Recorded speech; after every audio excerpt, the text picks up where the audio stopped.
ꯅꯨꯡꯁꯤꯖꯔꯕ ꯃꯔꯨꯞꯁꯤꯡ ꯉꯁꯤꯁꯨ ꯐꯣꯟꯒꯤ ꯑꯣꯏꯕ ꯄ꯭ꯔꯣꯕ꯭ꯂꯦꯝꯁꯤꯡꯒꯤ ꯃꯇꯥꯡꯗ ꯃꯗꯨꯒꯤꯗꯃꯛ ꯁꯣꯂꯨꯁꯟ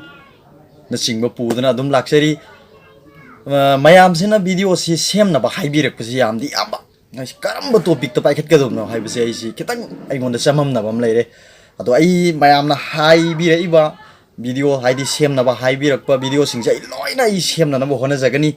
ꯑꯗꯨꯒ ꯉꯁꯤꯒꯤ ꯑꯩꯅ ꯊꯝꯖꯔꯤꯕ ꯚꯤꯗꯤꯑꯣ ꯇꯣꯄꯤꯛꯁꯤꯗꯤ ꯃꯃꯥꯡꯗ ꯑꯩꯅ ꯁꯦꯝꯁꯪ ꯃꯣꯕꯥꯏꯜꯒꯤ ꯍꯥꯔꯗꯋꯦꯌꯔ ꯇꯦꯁ ꯇꯧꯕꯒꯤ ꯍꯥꯟꯅ ꯐꯣꯟꯁꯤ ꯂꯩꯗ꯭ꯔꯤꯉꯩꯗ ꯆꯦꯛ ꯇꯧꯍꯧꯕꯒꯤ ꯑꯩꯅ ꯀꯣꯗ ꯅꯝꯕꯔ ꯍꯥꯏꯗꯤ ꯁ꯭ꯇꯥꯔ ꯍꯁ 0 ꯁ꯭ꯇꯥꯔ ꯍꯁ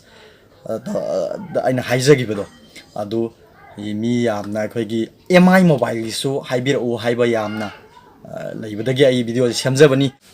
ꯑꯗꯨꯒ ꯑꯩꯅ ꯚꯤꯗꯤꯑꯣꯁꯤ ꯁꯦꯝꯖꯕꯒꯤ ꯃꯔꯝꯗꯤ ꯀꯅꯥꯒꯨꯝꯕ ꯐꯣꯟ ꯂꯩꯔꯨꯔꯒ ꯀꯣꯟꯅ ꯌꯨꯝ ꯌꯧꯔꯛꯑꯒ ꯑꯁ ꯑꯩꯒꯤ ꯐꯣꯟꯁꯤ ꯑꯗꯨ ꯌꯥꯔꯝꯗ꯭ꯔꯦ ꯑꯗꯒꯤ ꯑꯩꯒꯤ ꯐꯣꯟꯗꯤ ꯅꯝꯐꯝꯁꯤ ꯆꯠꯂꯝꯗ꯭ꯔꯦ ꯔꯤꯁꯦꯟ ꯆꯠꯂꯝꯗ꯭ꯔꯦ ꯕꯦꯛꯀꯤ ꯆꯠꯂꯝꯗ꯭ꯔꯦ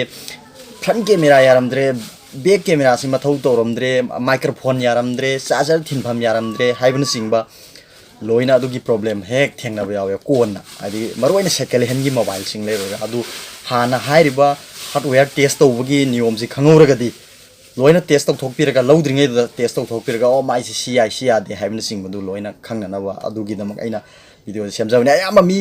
खंगगा हानदगी लैबा मिसु यामने यावरंगनी हाइना आइना खंजै अदुगा होय खंगदबा मी म्याम अमसु लैरिबनी मखोइगिसु खंदब यादे आई खंगे हाइदने हेक्ता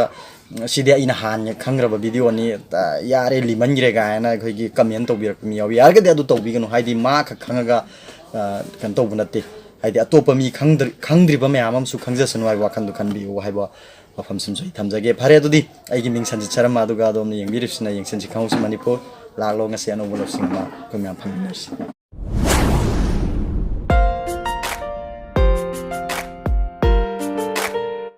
फरे अदुदि हुजिक अदोमगी MI मोबाइल की फोन स्क्रीन संगबिरो आई मवोंगदुसु काइन हाइजरागे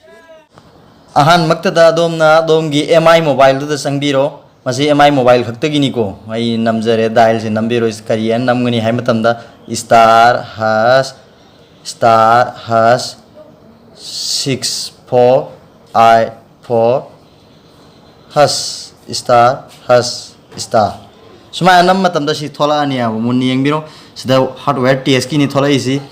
सिदा खगी स्पीकर टेस्ट तौबे यारे दगी एंड्रॉइड वर्जन चेक तौबे यारे अदगी सिम चेक तौबे यारे वाइब्रेशन अदगी माइक्रोफोन अदगी कॉल टेस्ट तौबे यारे अदगी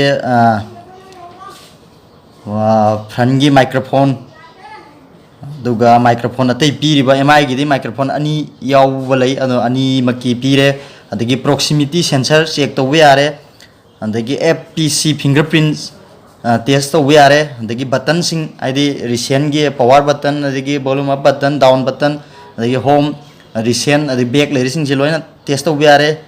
अदुगा नोटिफिकेशन लाइट आइदना खोइना लाइट सिदा पिट nganba टेस्ट तौबे यारे अदुगा सि टच की सेंसर सिंग चेक तौबे यारे सिगी टच सेंसर सिदा डिस्प्ले चेक तौबे यारे डिस्प्ले की थादो मंगान सि चुमना थादरो इब्रा अदगी थादोक तब्रा हाइमन सिंग टेस्ट तौबे यारे अदगी हेडफोन इयरफोन थिनबा मथौ फजन तौबरा चेक तौबे यारे अदगी हेडफोन की बटन चेक तौबे यारे अदगी इयरफोन की माइक्रोफोन चेक तौबे यारे अदगी इयरफोन से कनेक्ट तौबा अदगी डिस्कनेक्ट तौबगी मागी फंक्शन दु चेक तौबे यारे वाईफाई की अदगी ब्लूटूथ स्कैन की चार्जर की अदगी चार्जर डिस्कनेक्ट तौबदा चुमना मागी नोटिफिकेशन थोलकप्रा हेमन सिंगबा अदगी रियर कैमरा फ्रंट कैमरा अदगी एक्सेलेरोमीटर अदगी मैग्नेटिक सेंसर अदगी गिरोस्कोप अदगी प्रेशर सेंसर GPS अदगी बैटरी इंडिकेटर हाइबन सिंगबसि लोइना चेक तौबे यारे अदो कमाइना चेक तौगनी हाइबदो हाइफेट आई सिदा मवोंगदु हाइफेट उच्चगे समनाइरबदसि प्रॉक्सिमिटी सेंसर सि येंगसे सि संगबिरो सि प्रॉक्सिमिटी सेंसर ना लेरसि सिगी तु अमु मसाम लेरसि दनिको सिदा खुदना हेक खन मतमदा तु 0 दा लेरसि यंगबिरो म्याम उबिरमगनी हांगदोकबगा तु असि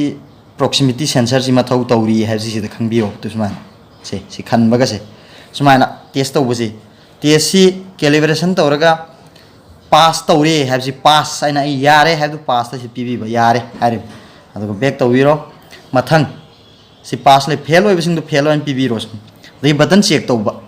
तौबसि सि नंबिरो बटन दा अदुगा तो सिदाइदा पीरे बैक बटन बैक नमलगा येंगसि तो बैक बटन संगे इसी यारमने अदगी मेन्यू वॉल्यूम अप है वॉल्यूम अप से नंबीरो तो संगे इसी वॉल्यूम डाउन दा तो संगे इसी अदगी मेन्यू सी सिदा वही फोन खर माई मागी खेनबी लेरे सुमायना चेक से मथंग मथंग सुम तौबीबा अदगी सी रिसेंट नंबा रिसेंट की फोन की मतुंगिना खर खेनगनी को थोपगी मवोंग से रिसेंट नंबर मतमदा रिसेंट की सुसिदा पीरगा यावी अदगी होम की अदगी बैक बटन सुमायना पीबी यावी फेल ओरगना फेल आईडी फोन दुग मार्क्स आनद्रग फेल लाइन थाबीरो अदगी लाइट सेंसर डिस्प्ले यंगसी को डिस्प्ले चेक यंगसी तक थेंबा खोना तुसे मचू ओलिसे से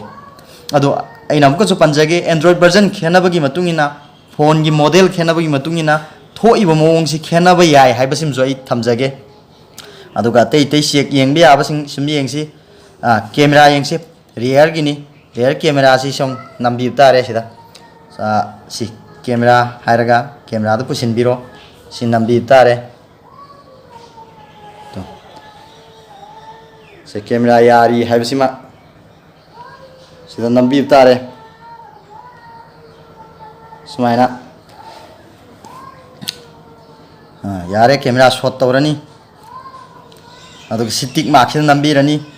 डिलीट है कथपीरो पास तौरे है अदगी मथंगदा सुमायना फ्रंट कैमरा चेक तौगेसु यारे एक्सेलेरोमीटर येंगेसु यारे मैग्नेटिक सेंसर येंगेसु सी संगसिनबिरो तो मैग्नेटिक सेंसर निको माइ चटलिबा सेंसर से मैग्नेटिक सेंसर से पास तौरे पास पीबीरो अदगी मथंगी लोइना बैटरी इंडिकेटर चेक तौगेसु तो थोइदना माइ बैटरी इंडिकेटर असी पास तौरे हापीरो अदोमना सिदैत येंगनिंगबा मखैदु चंगा सुमायना से टच सेंसर येंगबगी टेस्ट टच से करम्बा पॉइंट अमतंग हेक सिदै यादब मतमदा से पॉइंट अमतंग हेक यादब मा पल्ल लेने आई खुदसिना सिंगी से सुमायना चेक तौबीबा अदगी लाइट चेक तौबा यारे लोइना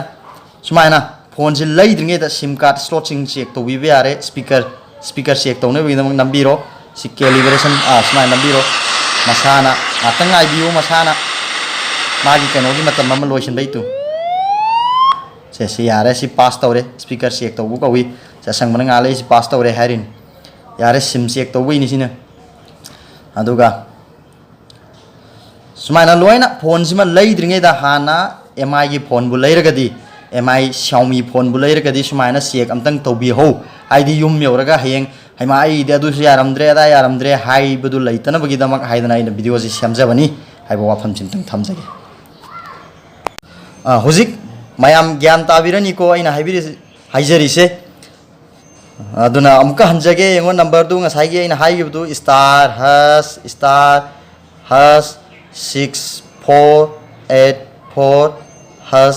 *#6484# सुमाय नंबर दम थोकनी तो मसिमा फजना खंबी होरो लाइक नंबर कौबीगनु शेयर तौथोब कौबीगनु मैम पुन भाप तानबगीदमक अदुगा सब्सक्राइब तौद्रिबा मिसिंग ओरगना सब्सक्राइब तौसिनबियु मनाक लेरिबा बेल आइकन दु नंबियु चांग नायना नोटिफिकेशन सिंग नबगीदमक हाइबा फन थमजरगा वीडियो सिंग सिगिदि मतंग लोसिनजरगे